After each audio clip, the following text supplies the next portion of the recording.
Tom Brady was only marginally better than Aaron Rodgers. One went to the Super Bowl 10 times and won 7. One went to the Super Bowl once. If you look on paper, you're not going to see a whole lot of difference. However, Brady was just marginally different. And if you're marginally getting better and incrementally getting better over the course of time, your expertise is so much greater. So don't discount small progress.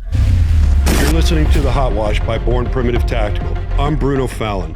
I've spent my 4-decade career in some of the most elite units in the United States Special Operations community, where I learned that elite operators aren't made overnight. They're forged through hardship, discipline, and relentless drive. In each episode, I sit down with the most accomplished and innovative leaders in special operations, industry, coaching, and athletes of all disciplines. Let's jump right in. Everybody, welcome back to the Hot Wash by Born Primitive Tactical. I'm still Bruno. We got a great guest here, Mark Greene. Mark, we got you in here short notice, and I can't thank you enough for having that. But welcome to the Hot Wash. Thank you. Yeah, Jessica gave me a call or sent me an email yesterday, and I was expecting it to be like a couple weeks from now or something. Not so tomorrow. Can you come in tomorrow? I was like, yeah, let's do it. Yeah, so I'll shamefully admit my travel schedule right now is insane. And when we looked at the rest of the month, I was like, I better tape a couple podcasts. Yeah. Because I'm going to get behind, and I don't like to get behind. So thank you for accommodating that. Mark, you're one of the guys that I was excited to get on here because you've got an interesting story. You were an enlisted SEAL that became a SEAL officer that had some pretty unique jobs as a SEAL officer compared to most. Yep. And then you got out and did the life after, which you and I were talking about off camera a little bit. And then you wrote this great book right here, which, you know me, I got to say the joke, a SEAL without a book. Is there such a thing? Or a movie. Or a movie, right? Next. But anyhow, Mark, man, I'd really like to start off with the question I always love asking every former operator team guy. What got you to join? What got you to want to be a Navy SEAL? So I was a football player in college. I was playing at Miami of Ohio and then transferred up to Kent State.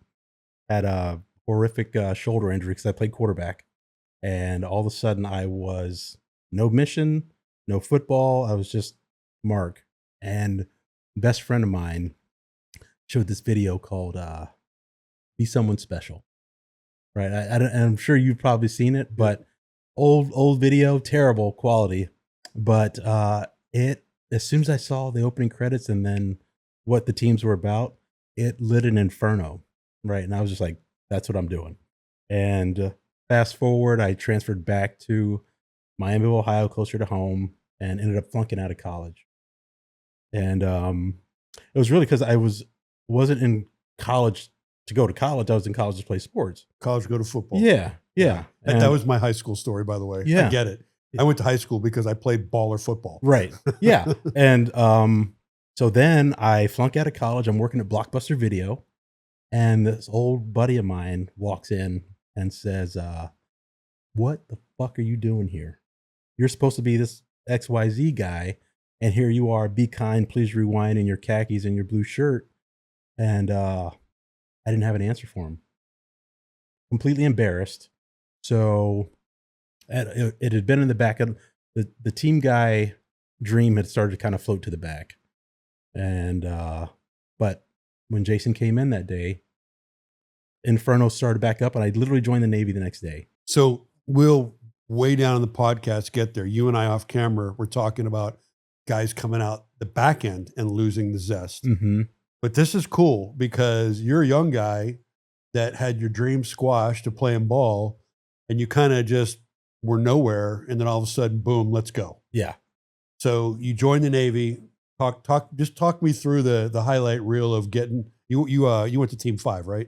Went to Team 5. Yeah. Okay. And so you want to start when I joined the Navy? And yeah. I just want to hear, hey, a lot of people are curious, like, why do guys do this? How do they do it? So absolutely. So I joined and didn't even know what Navy uniforms looked like. I just knew I wanted to be a team guy. So show up to boot camp and I said, I get the dungarees, the ugly blues. Oh, yeah. And world's ugliest uniform. Yeah. So the RDC said, I said, hey, where's the Navy SEAL uniform?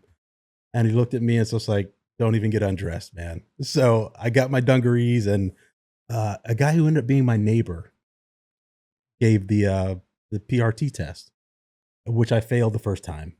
Big, strong guy, push-ups all day, sit-ups all day. Could not do pull-ups. I think I did 3.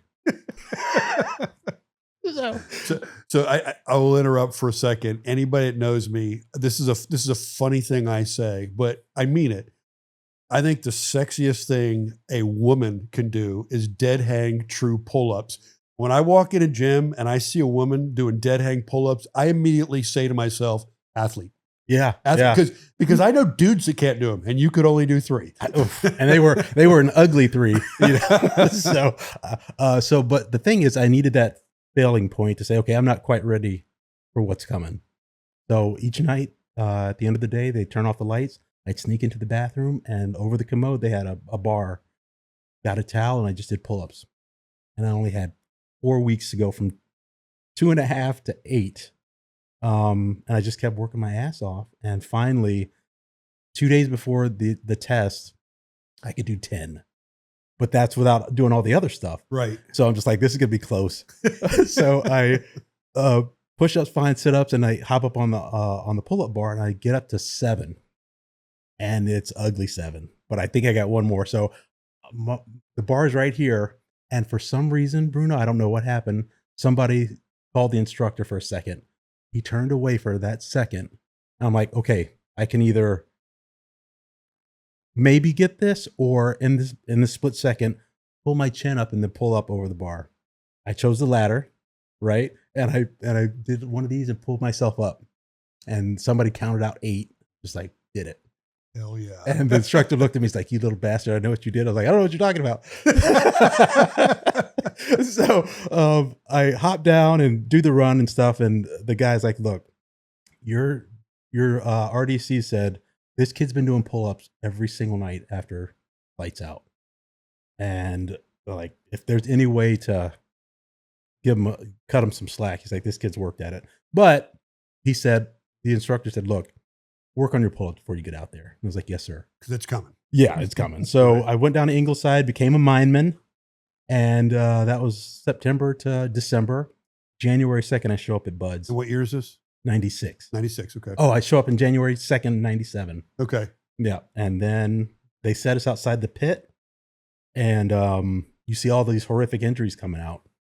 One guy fell off the dirty name, landed on his feet, popped both his hips out of socket. Nice. Breaks of all kinds. Right. So, that's kind of part of the psychology of it. And I knew I was overwhelmed, but I knew I was in the right spot. So I get in my greens, and they say, all right, it's like, all right, I'm here now. And once I got there, my dad told me that once you start something, you cannot quit. So once I crossed that threshold of the center, quitting wasn't even an option. Right. So I was just like, well, how am I going to figure this out? So the first time I got wet, hadn't been out the Pacific before, 52-degree water in January. Yummy. Yeah. And my swim buddy, like, Greene, get a swim buddy, go get wet. And I was like, yes. And I hop in the water. Bruno, I've never been so cold before. Pins and needles took my breath away. And I was like, holy shit, this is cold. I got this for the next 6 months. The guy next to me said, hey, Greene, you take care of yourself. Hope you make it. Quit on the spot. Damn. I'm like, damn. You didn't even give it a chance. The first thing I said is like, you didn't even give it a chance. No. And just to jump in here real quick, like I'm going to ask you your mindset on that, but shit like that fuels me. Mm-hmm. Like, I don't care if it was, you're on a triathlon and there's somebody in front of you, or you're doing a hard ass assessment and somebody quits. That tells me I'm in the right place. Mm-hmm. That only so many are going to survive this. Yep. And it just raises the let's go. So, and I felt that, but I was happy that he left, because we don't want guys like that on the teams anyway. But I was like, shit. I mean, he was here for 5 minutes, literally there for 5 minutes. And as I'm going through, I think I'm struggling, right? But the instructor staff understands that, hey, you got to build up to first phase. And Senior Chief Mink, plank owner at Dam Neck, walks over and says, "Hey, Greene, I see you're struggling." And he said, every time I've given a guy this gift, and it was bullfrog sunscreen. He said, everybody I've ever given this to has graduated buds. He looks around and he hands it to me. He's like, if you tell anybody, I'll deny it. He was like, now get out of here. And from that second on, it was he sees something that I don't see in myself, but he's a plank owner at Dam Neck. And he's like, you're in the right place. He saw it. He saw it. He saw it. And I never looked back from that spot.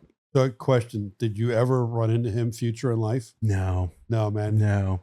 I wish I had. Okay. Just curious. Yeah. Like I've run into a lot of other people. Yeah. But I wish I could go back and just express. I was like, you changed my entire life in that one moment. Not and in that moment, but for the next 30 years. Right. That singular moment completely changed my life until today. Awesome. Yeah. I love it. So continue on. So we're doing Hell Week, and we're boat crew number 1, and we're doing pretty well. We do around the world, and Senior Chief Cairns says, "Hey, if you guys win, you guys get to sleep until the last boat crew comes in." So we hauled ass, right, and we ended up winning. And I had a heat injury a couple months prior, and Instructor Getka's like, every time I see you, you're going to be wet inside and out. I was like, what does that mean? He's like, you're going to empty your canteen, you're going to go get wet. I was like, all right, full benefit, right? So we finished the race, and all I hear somebody say, "Greene, get over here." So I get up, and Mike's like, "Hey, hydrated inside and out." And I threw a temper tantrum like a 5-year-old. I was like, "You've told me that I get to sleep," and I'm stomping and all that stuff. Right. And Chief Cairns comes over and is like, "What the hell's going on over here?" He's like, Greene's not getting wet." And Chief Cairns said, "Mike, did you tell him he gets to go to sleep?" And Mike's like, "Yeah." He's like, "Well, in the SEAL teams, we keep our word around here. Greene, go get some sleep." That was the second moment that changed, because I mean, you don't know what you're getting into, but when at the height of, everything you've ever accomplished to that point being the hardest thing being Hell Week, somebody in that chaos is like, above all, we have an ethos. We keep our word around here. And I was like, okay, I'm in the right place again.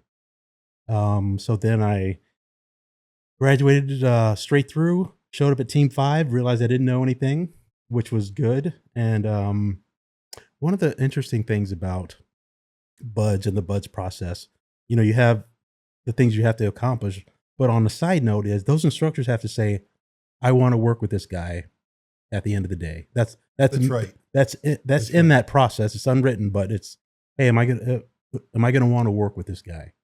And so I got my trident, which means that, hey, I pass all the tests, and my peers say, hey, he's earned it.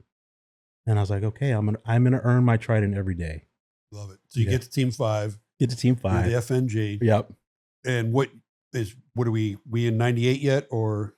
Yes, we're in 98. Okay. We're in 98. So, and you were at Team 5 until 2002 when you went to OCS? Mm-hmm. Yeah. So you were there when the war kicked off. Yeah. Yeah. Did you do any pumps as an enlisted guy, or were they all as an officer? No, so I did 2 pumps as an enlisted. Okay. My FNG platoon, and then number 2 was we went to Oki, and Twin Towers happened, and then all of a sudden phone rings and it's like, hey, you're going on the USS Germantown, you're steaming down to Indonesia, and get your stuff ready. And as you know, we didn't have a lot of stuff going on back then, and we had trained for the previous war. We were doing Vietnam era stuff, and I remember thinking, it's like, I hope I'm ready for this, because first time I get shot at is going to be the first time I've been shot at. Right. And you always revert back to the basics of your training. The one thing, this is just me, but the one thing that the war did was level up the whole community. And the reason I say that is I can't tell you how many guys have told me exactly what you just told me SF groups, SEAL teams that they were training for the prior war, where, you know, that whole time I was in the JSOC community and we were training for the next war. Okay. And sometimes we were doing legacy tasks. Like I, you know, can't tell you how many times we'd prosecute a cruise ship or something like that. But we were training for the next big war and staying cutting edge. And that's why I initially think that when 9/11 happened, there was a large responsibility placed on JSOC that could not be maintained. And all the, whatever you want to call them, white side teams and all the Green Berets and everything got put into the war and over time got properly outfitted. And you talk to anybody. I mean, I just had this conversation with General Scott Miller, you know, a couple years into the war, the stuff the teams and the Green Berets were doing was fucking epic. And then it lasted 20 years. Yeah. So, you know, if you come out the back end, I don't care where you were, what unit you were in, you got the opportunity. It's the guys I always felt sorry for that were pre 9/11 guys that did an entire 20-year career and retired and, you know, missed the show. The entire show. The entire show. Yeah. Now I know a couple guys were able to be called back.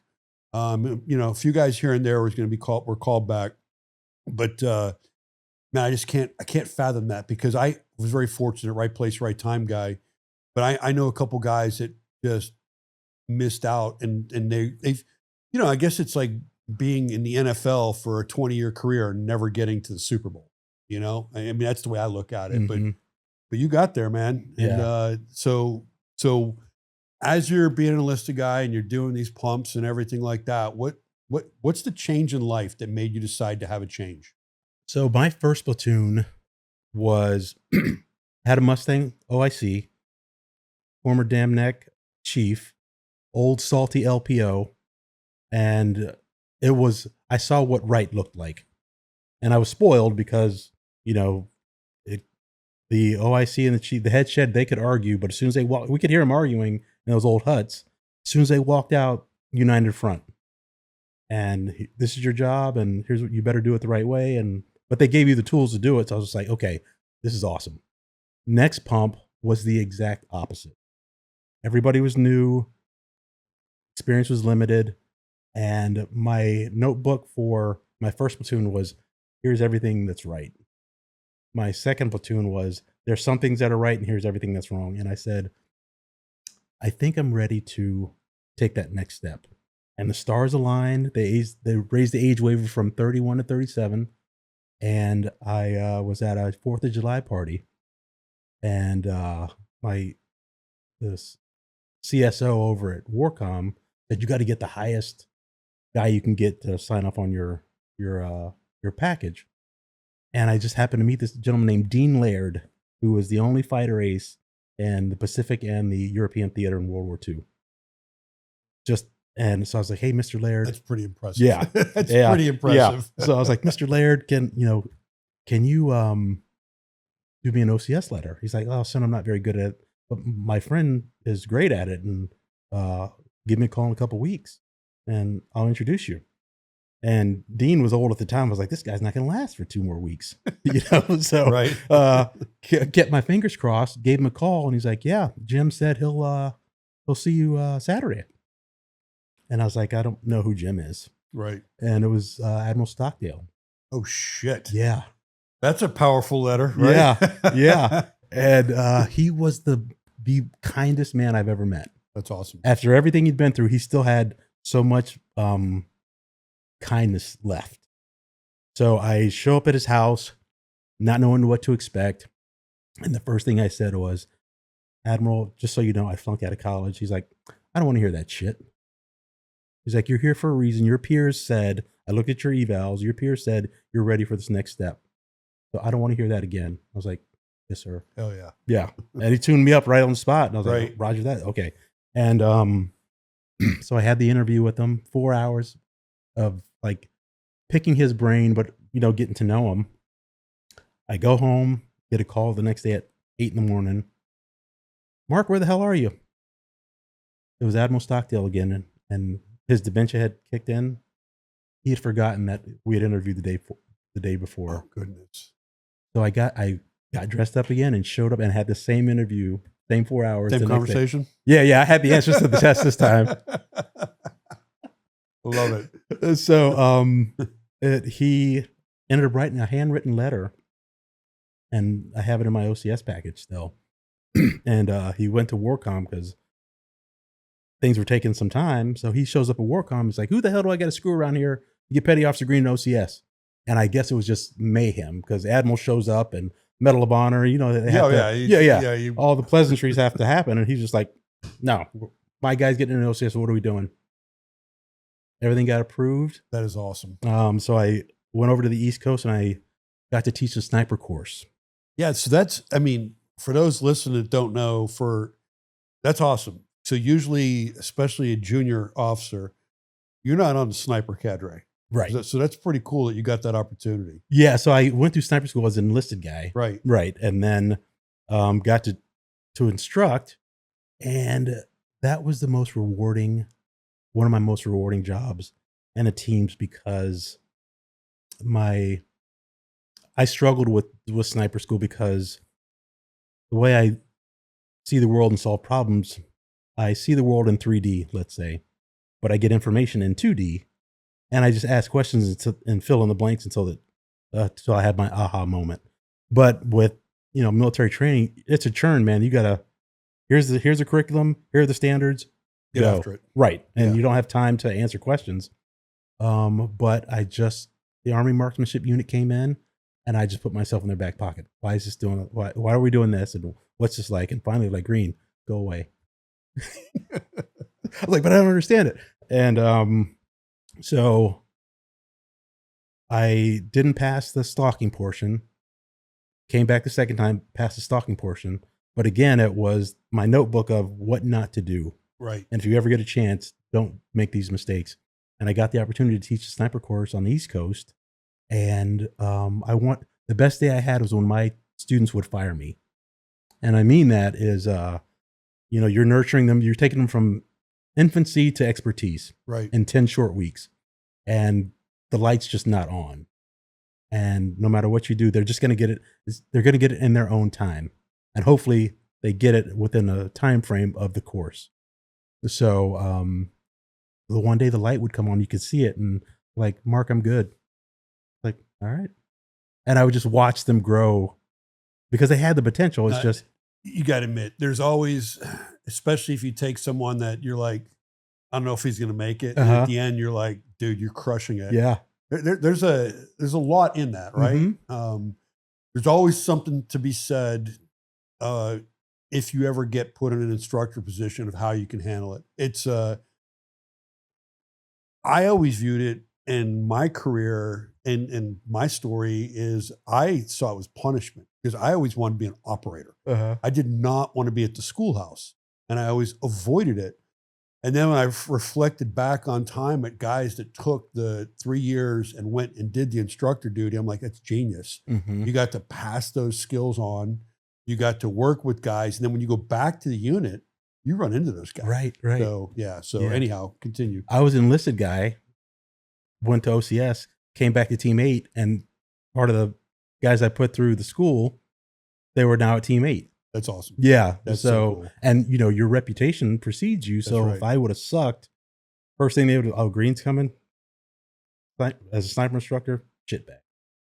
But I had earned their respect, and when I showed up, I was just like, "Hey, you're welcome as an officer because of our experience with you at the schoolhouse."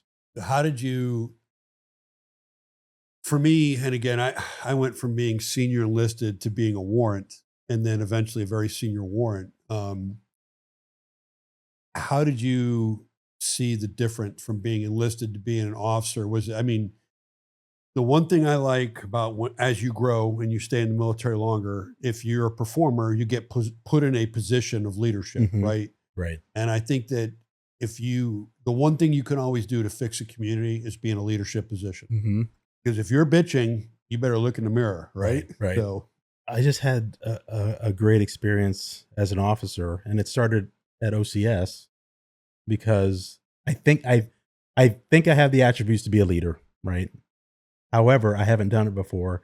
So then all of a sudden I'm taking 44 kids who were just playing PlayStation the day before in college, getting drunk, and all of a sudden you're in the Navy with Marine Corps drill instructors up your ass, and just the utter shock on these kids' faces, right? I was like, all right, I got to take care of these kids. Yep. And I don't have to filter through the bullshit because I know what that's like. I would imagine everybody I mean, I'm sure as soon as your classmates heard that you're a Navy SEAL, I'm sure they're like, dude, what do we do next? Right? Yeah. And so they elect the class president, and I was like, all right, I'm your class president, whoever wants to be my vice, but this is my show. And I went in with, look, I have to nurture these kids to get back, which I had learned at the sniper course. Right. So I really had to take it from a micro level up to a macro level with 44 different people. And then you're their counselor, you're their disciplinarian, you're their, you shield them from all the bad stuff. Sounding board. Yeah. You're just everything. So I didn't do anything. My grades sucked in OCS because I was putting out fires the whole time and just barely keeping up, but the class thrived. And I was like, okay, according to this metric, I did a pretty good job because all the guys I had graduated. And so I just took those best practices of like, as an ensign. And I learned as an ensign, a guy named Matt McGraw was my OIC. And I still had my enlisted side. He's like, Mark, you can't be an enlisted guy anymore. I was like, yep. Okay. Same Matt that was out at DevGrew? Mm-hmm. Okay. I know Matt very well. Yeah. Mm-hmm. Okay. Yeah. Got it. Johnny Utah is what we called him. Yep. Yeah. Yep. So how long were you an officer?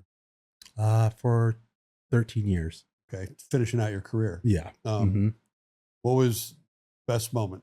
Best moment is an O. Like the one that when you look back on your career as an officer, you're like, this is the one I cherish. When I got my OIC platoon, they were building up a new task unit. And I got the guys that nobody else wanted. And they sat on my lap, and my XO muscleman, Mus. I know Mus. Yeah.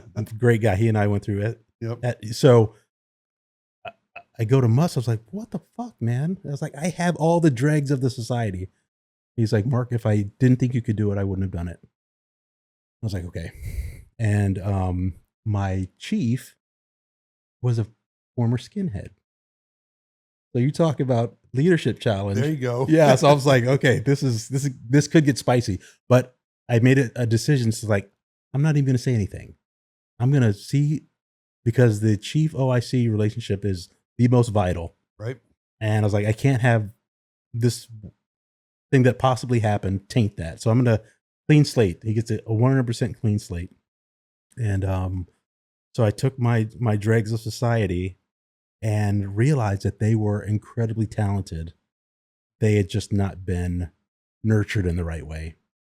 So it took me like a couple months to figure out who the ringleader was, and all the personalities. And then I realized I needed to lead 15 guys separately to make the collective work.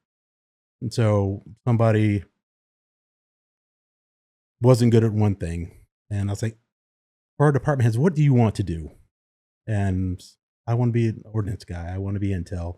So I just put the guys who wanted to do that job, I put them in that position because they're going to thrive there. They want to do it. And slowly over time, built up trust. And then I got a nickname for my guys. That right there was the defining moment, because you either get a nickname for a good reason or a bad reason. Yep. And once I got my nickname, they never called me Mark or LT or Sir for the next year and a half. So what was it? It was Bogey. Bogey. Yeah. So we were out at Fallon, and we were doing recon, but there was a helicopter following us. And I was like, hey, there's a Bogey at our 5 o'clock. So they were making fun of me for a while. And then after a while, they're like, it's actually a great name. And they deemed me Bogey. And yeah, you don't get nicknames if they don't care. Right. It's that simple. Yeah. But the thing was, I genuinely cared about it, and they could tell. Right. And the chief and I were lockstep, and which is awesome. Which is awesome. And one day, we're at land warfare, and he's twitchy, and I can tell something's wrong with him. And he's like, Mark, I got something to tell you. And I was like, what, when you used to be a skinhead when you were a kid? He's like, you motherfucker, you knew this whole time? I was like, yep. I found out when I was at grad school. And he's like, well, why didn't you say anything? Like, because it didn't matter. Doesn't matter. How you and I operate as a unit with this platoon is all that matters. Everything else doesn't mean a whole lot. You know, something, and you see it in military, law enforcement, first responders more than anywhere. And that's the culture I've worked with most of my whole life. But I honestly think that in those communities that nobody cares about skin color or ethnicity. It's about performance. Mm-hmm. I firmly believe that. I never, until I got away from the military, did I even fucking know that there was, racism, this and that. I'm like, it doesn't exist. At least in the community I've been in for 40 years, it didn't exist. You're either a performer or a non-performer. Mm-hmm. And where I come from, if you're a non-performer, you're gone. Right. So, but yeah, I mean, that's cool that he had that belief at one point in time, and that he works with a guy like you, and you guys are just crushing it together, which probably taught him a lifelong lesson, right? I think so, but he was a good guy. Yeah. Just a genuinely good guy. He was tactically sound. He and I could fight, and at the end of it, as soon as we walked out, we were united. And I learned from him. I think I learned more from him. Because if I'm making a mistake, she's like, ALT, you got to do it this way.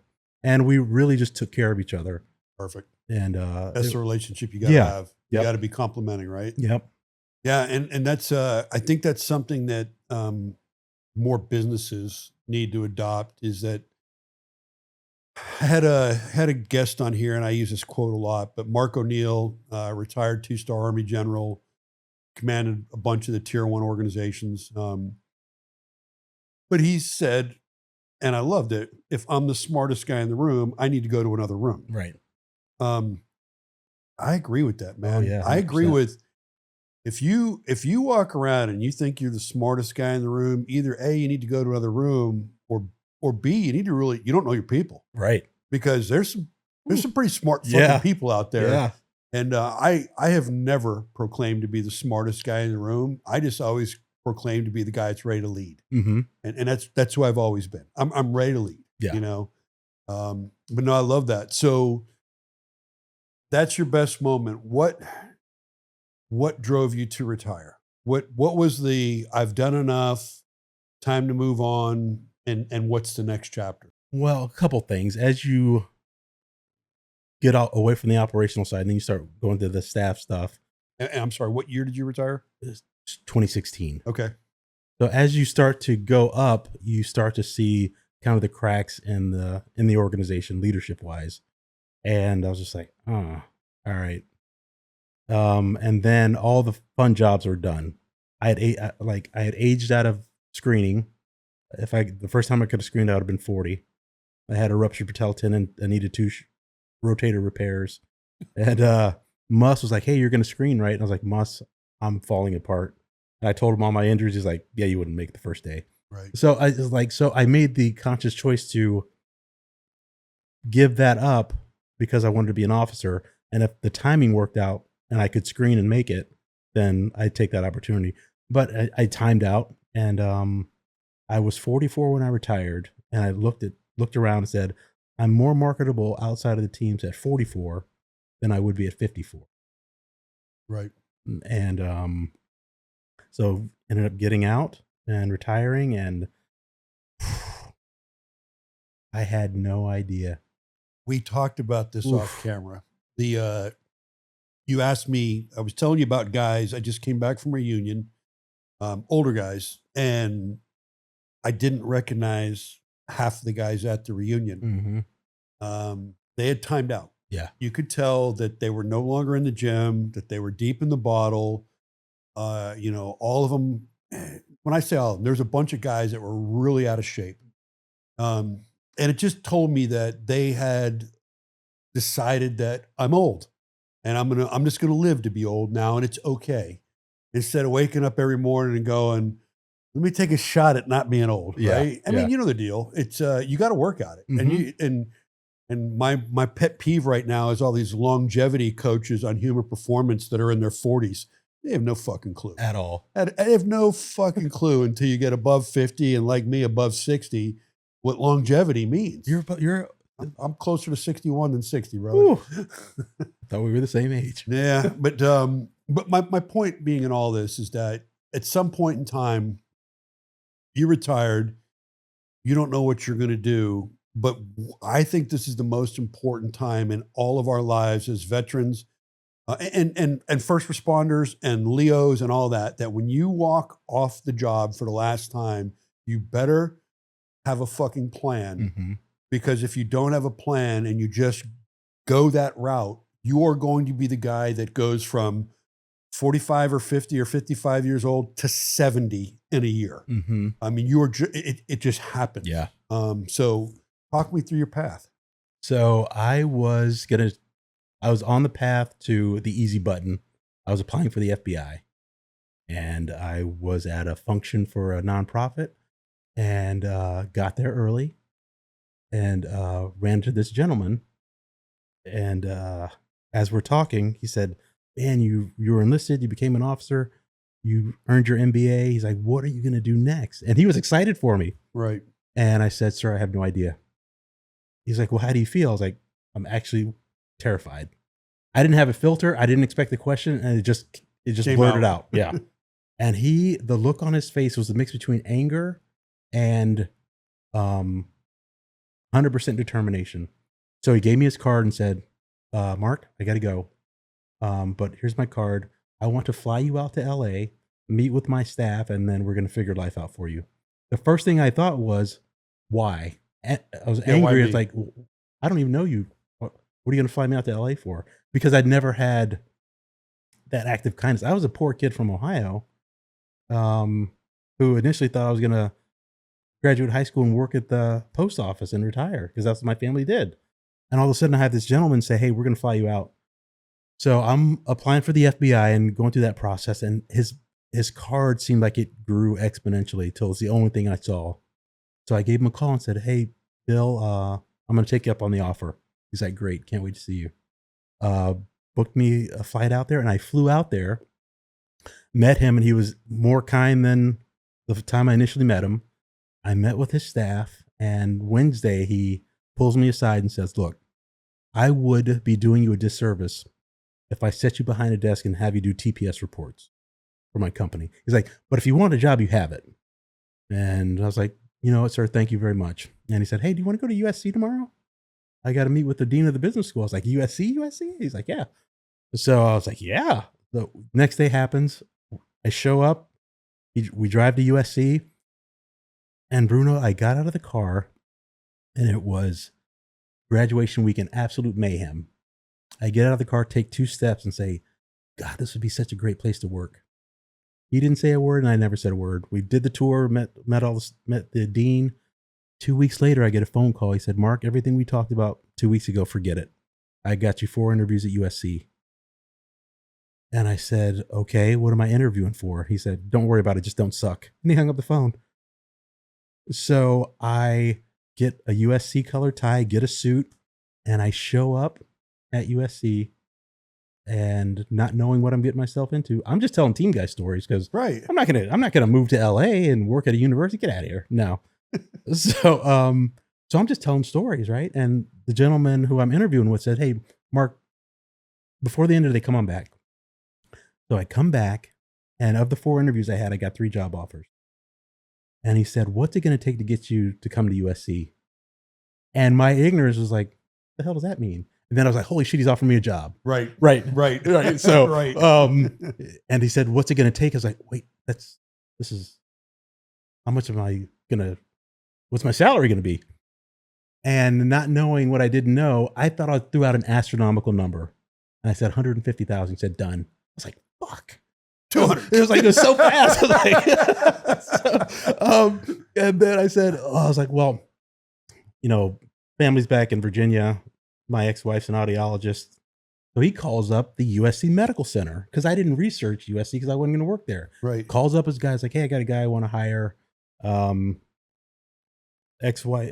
Wife at the time's an audiologist. you have a spot at USC Medical Center. Like, fuck. And the guy on the other end is like, yeah, anything for you, Al. Like, hangs up the phone. Drag 2, right? So then I'm like, well, I've got three kids in school. I don't even know where I'm going to live. The school's out here sucks. He gets on the phone again. Says, hey, I got a guy I want to hire. Do you have 3 scholarships available for next year? He doesn't know where he's going to live. And yeah, Al, anything for you. Hangs up the phone. He's like, are we good? I was like, yes, sir. Yes, we are sir, good. we're good. We're beyond good. So that was my introduction to what life could be like outside. So then I take this offer back home and I was like, Mama, you are not going to believe this. Here's what's on the table. And she's like, no, I'm good. I want to stay here. I'm like, what? So, it was one more mission, and I get it. All the deployments, 20 years, Mama deserves a break. However, there weren't any jobs here for me, and I'm still waiting on the FBI. And I called. Which is not a quick process. At all. Not at all. At all. I got a waiver from Comey, the director at the time. Yep. And it still didn't speed anything up. No, because by the time I finished with the waivers and all this other stuff, my time clock had started back over. So I was like, look, honey, I got to get out of here. And so I called Bill back and said, hey, Bill, I'm not going to be able to take the job. And he said, how about this? How about I give you a low interest loan, have her come out and pick out any house in LA she wants, stay in the house for 5 years. The house is yours. And I said, go back home. It's like, you are not going to believe this. And gave her the offer. She's like, no, I'm good. I was like, I have to take this job. At the end of the day, I have to put food on the table. There's a star from the heavens popping out right now. We're taking this job. Yeah. I was like, right? We'll figure it out, but you're going. Right. And if I work at USC, I stay there for 2 years, the kids get to go to USC for free. It costs over $350,000. Yeah, it's crazy. For a 4-year education. That's $1 million, right? And so I took the job out there, and Bruno, it was my dream job. Really? Yeah. Yep. And because I instantly had a tribe again, and I had a mission, right? And then I was surrounded by people who were just like, hey, we're happy to have you here. I was like, wow. And before I retired, somebody said, hey, you're never going to recreate this locker room ever. So don't even try. Which made sense because 90% of the people you work with are stellar individuals. And the one person who's not stellar in the community is stellar outside the community for the most part. So I went from that to free fall, and all of a sudden within a week of retiring, I had this nest to fall in. And I worked in fundraising for a year, which I sucked at because I can't beg for money. Right. It's tough. Yeah. So my boss saw that and he said, hey, where would you like to work? I said, I'd love to work with veterans.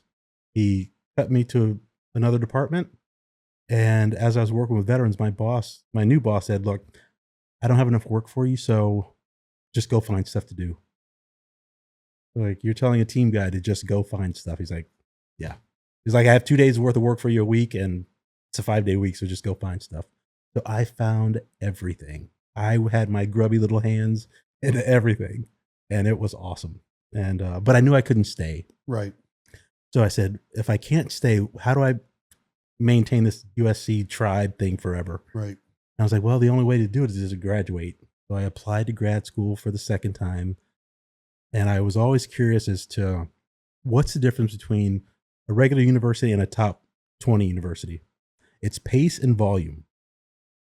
It moves fast. I guess it'd be like the equivalent of going from the white side teams to green team. Gotcha. And you're just like, this is a different gear. And so, and then I was crashing at the time, psychologically, TBI and all the other invisible injuries. So I was crashing, commuting from Virginia to LA, going through a divorce. And it's literally, not to interrupt, but that's literally what you and I were talking about off camera. Yeah. When I referenced somebody's crashing and you're like, define it. Because you'd been there. Yeah. And to be honest with you, I am coming out the back end of it right now with a brutal divorce. Yeah. So I totally get it. Yep. So anyhow. Yeah. I had 4 kids and all of a sudden life's over. So, or my married life is over and my relationship with my kids is fracturing. And one day I'm just like, what is life like if I weren't here anymore? And then I get a phone call. A friend of mine, just out of the blue, said, "Hey, are you all right?" I was like, "No, man, I'm not doing well at all." I was like, "I have guns in the house. Will you do me a solid? Just come over, get the guns out of the house. I think I'm going to get past this, but will you come over?" Hopped in the car and I could be there in 30 minutes. So I walked 15 minutes, turned back around, came back. As I was coming back, she was pulling in, gave her the keys. She took the guns and she gave me a hug and said, "You know, we love you around here, right?" And I didn't see all of the great things around me. All I was seeing was I'm struggling. I'm a burden for the first time. My life's falling apart. And she gave me a hug and said, "You know, we all love you around here." And she gave me a homework assignment and said, "I want you to go start a gratitude log." I was like, "What the hell is that?" She's like, "Go write down everything you're grateful for." And I thought it was going to be four lines. Right. Ended up being 4 pages. Wow. Of just, I mean, because I still had so much and I had so much to live for. How old are you right now? 54. Okay. How old were you? 47? 47 at the time? Mhm. Okay. Yeah. Gotcha. And Is this, I mean, I don't want to leap forward. Is this what drove you to write the book? that was kind of the spark. Okay. So and life happened and I moved back to Virginia. And I just kept meeting a series of people. And what I did in LA, I said, I'm just going to start saying yes to everything. And from that one yes, there's the yes, right? And then there's 10 fingers that come from that yes. Right? So and each one led to a different opportunity. And so I knew when I came back here, I would kind of be back here. I didn't want to be back here. I was here for my kids and I just kept saying yes to stuff. So I met this gentleman who heard my story and he said, "Mark, you need to write a book." And at the time, Goggins was big and Jocko. I was like, there are so many guys in the community that have a more interesting story than I do. I was like, I'm going to pass on it, but thank you, sir. And he hounded me for like a year and a half. And finally he called me in December of, I think, 23 and said, "I've got 4 ghostwriters. Interview them, pick one, and go write your book." And he funded the book writing. So I picked Shelby, and she and I got along, and we started the journey together. But I didn't quite know what I was going to write about. So Jack Carr and I were in Buds together and at SEAL Team 5 together. So I had a conversation with Jack and said, "Jack, I don't know what I'm supposed to be writing about." He's like, "Well, once you find a theme, the book is to revolve around that theme." And he said for the terminal list, the theme was revenge. Everything around the book and that character was about revenge. So my stories, as I would write them, all were about transition points. So then I was like, oh, transitions. And then everything around the book was different forms of transition with the goal of somebody reads this book, not a service member maybe, but somebody else in the family says, "Dad, you're going through this. You know, you need to read this." And that was the catalyst behind it. But then at the same time, I was like, I have to be authentic because a team guy reads this, the first thing they're going to call is bullshit if one of these stories is wrong. Right. Right. Hey, this is Bruno, and you've been watching the HOTWASH by Born Primitive Tactical. Please don't forget to like and subscribe our podcast, and thanks for watching. Now back to the podcast. All right. So I got the book right here. I love it because I love the title, first of all, Unsealed, Yeah. because you've explained now you're opening up the book, right? Mm-hmm. So, but it's a Navy SEAL's guide to mastering life transitions.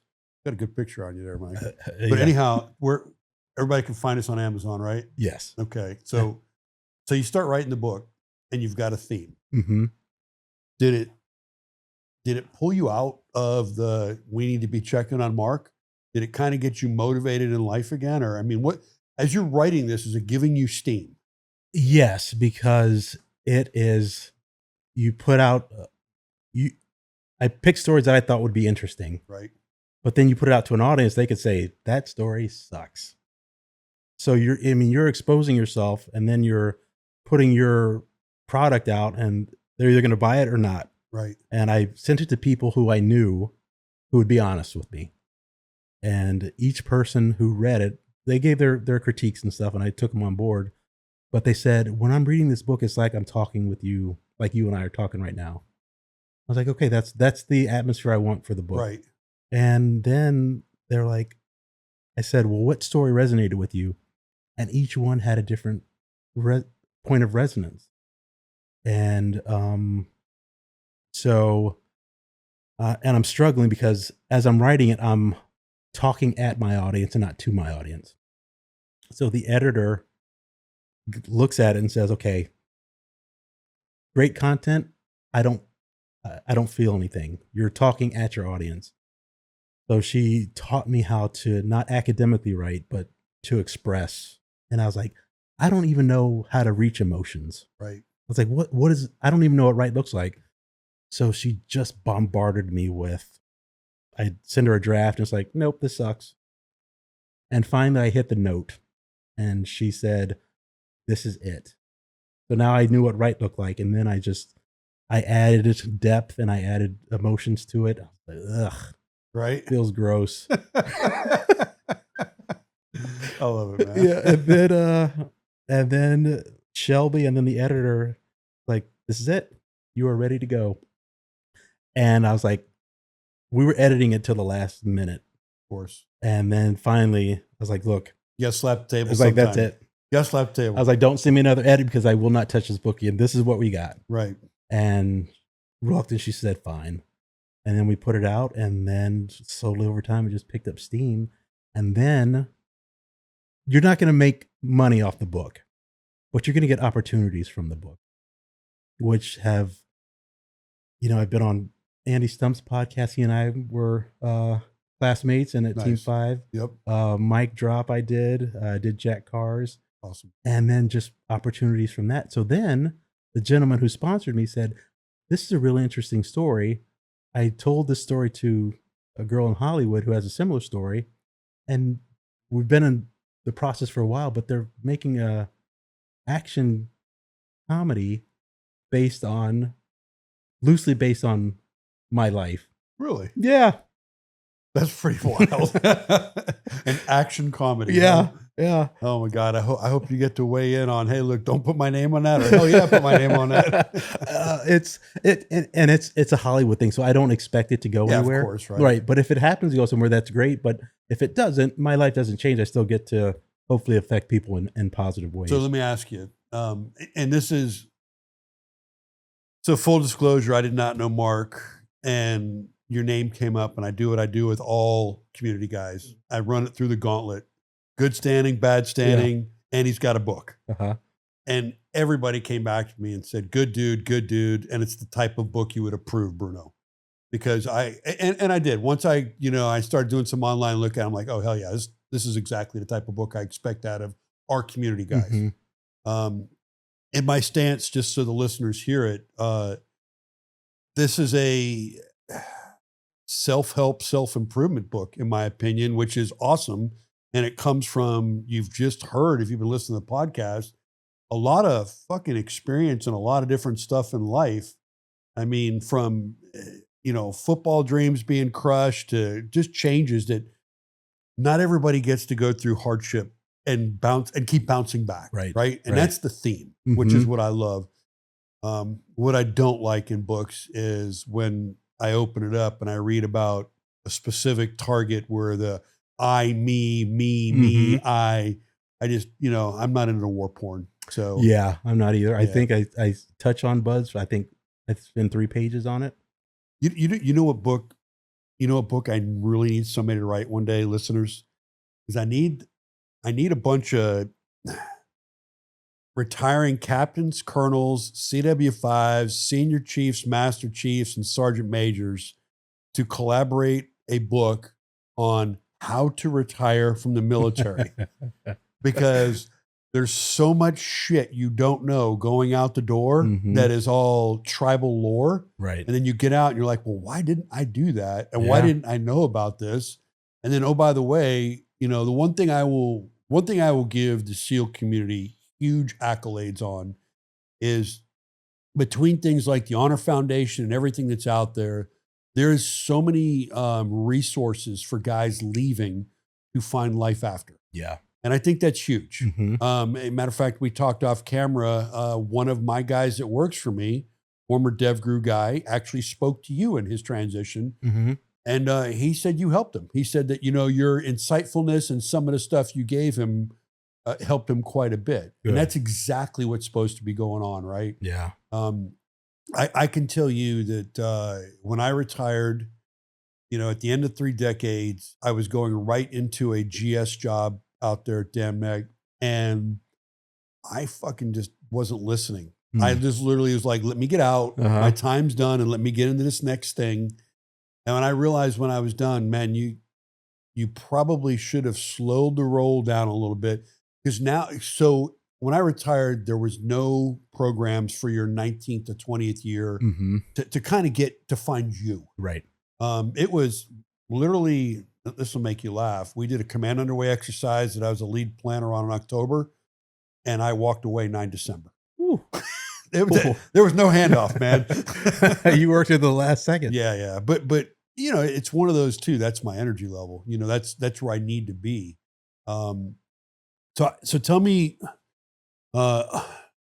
favorite thing that's come out of this book so far, and you, because I love it. I love the concept of it. What is the thing that when you look at this book right now that you're most proud of?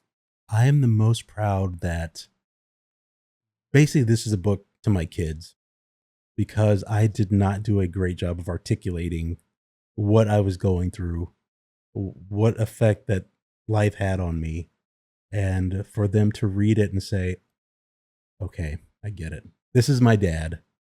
The dad I knew on the surface, but this is in depth, my father. And if I could make amends in that way, articulating it through a book is because I could articulate it much better in a book than I could in person. No, it's awesome. It's kind of almost the writing of your legacy, if you will, before the legacy's over, right? Yeah. So, and the coolest thing that happened was, like, my son and I mean, he just really had a hard time with the divorce. And I was really trying to stay connected with him, but, you know, he's just shutting me out. And one day I went to visit him at Virginia Tech, and I'd driven all day, and I was like, son, I am tired. Do you mind if I go take a nap? He's like, yeah, Pop, go ahead and hang out in the room. And as I look around in the room, I see a Benchmade. I see a knife that I gave him. I see a watch. And the more I look around, everything that I'd ever given him is there. And I was just like, okay, we're back. Yep. Or at least we're working on coming back. We're working on it. Yeah. How old are your kids now? 27, 23, 19, 17. Yeah. So one of the things that I experienced, my first divorce, and yes, I'm a 2-timer. My first divorce, my kids were young. And what I experienced was the kids almost felt like, did they cause some of this? And they had nothing to do with it. Right. The problem, as for me, was that divorce happened, and that divorce happened post 9/11. I became a war junkie, and I stayed deployed. Yeah.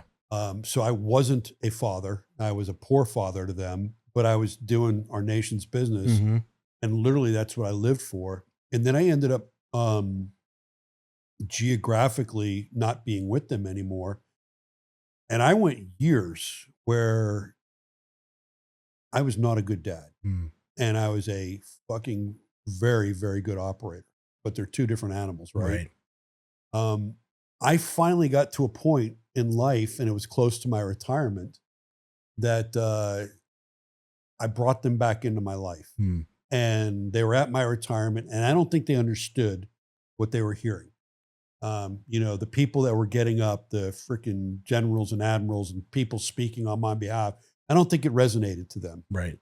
I think as they became adults and they found out who their father was, Yeah. they gave me a pass. Good. You know, they gave me a pass because they're like, all right, he just didn't abandon us. This guy was living overseas for X amount of years straight. Mm-hmm. They know me today that I'm still driven, that as at my age, that I still, you know, if my body hadn't failed, I'd still be operating. I mean, I just love the mission Mm-hmm. and the guys. And being at that level. I mean, And being at that level. There's something about there's something to be said. Yeah. Talk to any pro sports player in hockey or NFL, and I'm talking contact sports, they all leave before they want to. Mm-hmm. They leave because their body says they have to, unless you're named Tom Brady. Right. But I always say you are retired from service. You don't retire most of the time. Your body gives out, you age out, but you go away. Right. And the hardest thing I struggled with was I realized that when I came back as just Mark, I was tolerated but not welcome anymore. Not in a bad way. They're still in it. You know, they're still doing workups and they're still right. And they're getting ready to deploy. And you jumped off that train. They're happy to see you, but they're like, bro, I'd love to spend time, but I'm still in this churn and I still got stuff to do. Right. And once I came to that conclusion, it's like, it's not personal. They're just in it still. Yep. And they're happy to see me. I'm tolerated here, but I can't go back into the compound. I can't strap on my M4 and go back into the house. I don't know if you're doing it or not, but the one thing I'll tell you, and I can't do all of them, but reunions and memorials, it's healthy because I'm going to tell you, I look at you right now, you're a fit, successful human being. Mm-hmm. And for those that know my podcast, if you weren't that, you wouldn't be on here. I'm the ultimate fat shamer. But my point being is I go back to memorials and I go back to events where I see guys that I've served with, and it's really healthy for all of us. It's really healthy to look that person in the eye and do the buddy check and ask them, are you okay? Yeah. And you know, where are you at and what are you doing? I think we have a responsibility these days to make sure that everybody's good because we know what's going on out there. Mm-hmm. We know how many guys are taking a path that you almost took, Yeah. I've almost taken, and we've had guys that have taken it. Mm-hmm. So, so you got the book out. Yeah. What are you doing now? What's today? So today is I work for a local energy company. It's kind of spooky stuff. It's on the Intel cybersecurity side of the house, which I never thought I'd be doing. Right. But it's really interesting work and not something you think that an energy company would have to look out for. So it still piques my interest. But I got the opportunity to kind of do public speaking, and it was for the Patriot Fund. And it was different because you're telling your story, but at the end of it, if your story sucks, then they're not going to donate to this great cause. Right. So, you know, you have to have your A game on. And I went out and I just bared my soul and was just authentic. And just the fact that people would come up at the end, and when people come up to you, the first 30 seconds is how they really feel. This was great. Your book's great. I loved your speech. And then they go into their own personal stuff. But that first initial burst that they give you is just how they genuinely feel. And when service members would come up and say, you know, thank you, because I was going through that too. And I thought that I was the only one. I was like, nope, you're not the only one at all. And that's awesome. We've all struggled. That's a give back right there. Yeah, I love hearing that, man. So how long have you been doing that? Oh, I got my first gig in 2025. So I was 4 or 5 events in, and like, again, I keep saying yes to stuff. So, and it's because I just want the opportunity to hopefully positively affect either a service member or service member's family, so that member or that family can get the help they need. Because like you said, when we first came out, there weren't these different foundations that are here to help. Right. And now there's a ton of them. So just go out and find what drives you for one, but then what heals you also. That's huge. What heals you is huge, right? Mm-hmm. Yeah. Yeah. No, I love that, man. What do you have on your front site post? What's out there that you would like to do that you're not doing?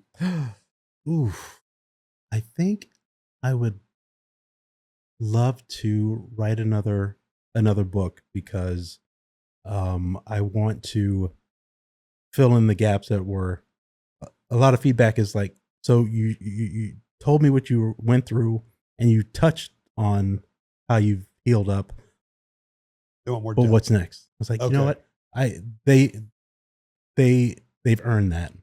So I want to make sure I do it the right way and make sure I capture it. So that's what's in the front site. Have you started scribbling notes yet, outlines, or is it all in the head right now? It's all in the head right now. I'm trying to find a theme. Okay. And then, because you said it has to revolve around a theme. Right. So you got to find the right theme. Mhm. I love that, man. So once I find the theme, it's going to write itself. But again, I just want to do it the right way. And I want it's something to be not for my kids this time, but for the community as a whole. No, that's pretty cool. Yeah. So it's what message do you have for kids that are out there right now that are failing out of college, maybe just got dropped with a bad shoulder from being a quarterback in football, all this shit that you went through? What message do you have for those people? Because I'll tell you right now, we have a very diverse audience, and you could be 45 years old and just got fired and got divorced. And this might apply to you, but I always like to get the wisdom of somebody like, how do you hit reset? so if I'm going to try to articulate this the right way, but give yourself permission to fail. As an athlete, you do thousands upon thousands of hours of your sport. And then one day you're not going to play that sport anymore. And you're going to learn a new skill. You're going to not be good at that new skill because you're starting out as a brand new guy. And I call it age appropriate mistakes.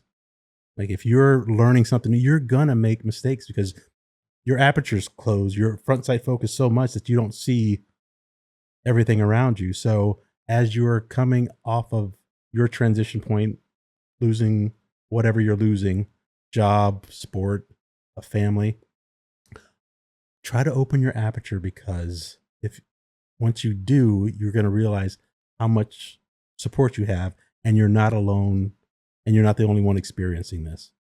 And I always tell people that when you're looking for a mentor and you put your feelers out, the person who says yes, they're the ones who want to help you. Right. No, you're exactly right. Yeah. I love the age appropriate, because as a military leader, as a father, and as a vice president in private sector now, what I will accept from a 20-year-old is not what I'll accept from a 40-year-old. Right. You know what I mean? Yeah. Like there is absolutely age appropriate stuff that goes on. So Right. that's gold. I love that, man. Yeah. And what else? Before we end this here, what is out there in your mind that you can share? 'Cause this has been a great, I love hearing some of the things you're having to say, because I don't care what discipline you are in life, they apply, right? yeah. So what else is out there you're dying to talk about? Anything? So when you're making improvements or you're making incremental steps forward, I try to have the Tom Brady, Aaron Rodgers analogy. Tom Brady was only marginally better than Aaron Rodgers. One went to the Super Bowl 10 times and won 7. One went to the Super Bowl once. Right. If you look out on paper, you're not going to see a whole lot of difference. However, Brady was just marginally different. And if you're marginally getting better and incrementally getting better over the course of time, your expertise is so much greater. So don't discount small progress. And it's painful sometimes because you you make progress and then you regress. And then you're like, okay, I need to figure this out so I can continue to grow.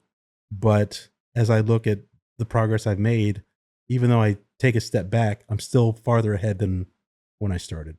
Even with that step back, Gotcha. I've made a little bit of improvement that I can build upon.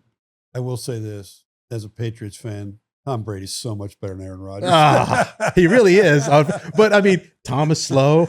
You know, oh my God! If you ever see, I mean, it's funny because if you ever look at those pictures of him on the combine, you're just like, you're like, what did Bill Belichick see?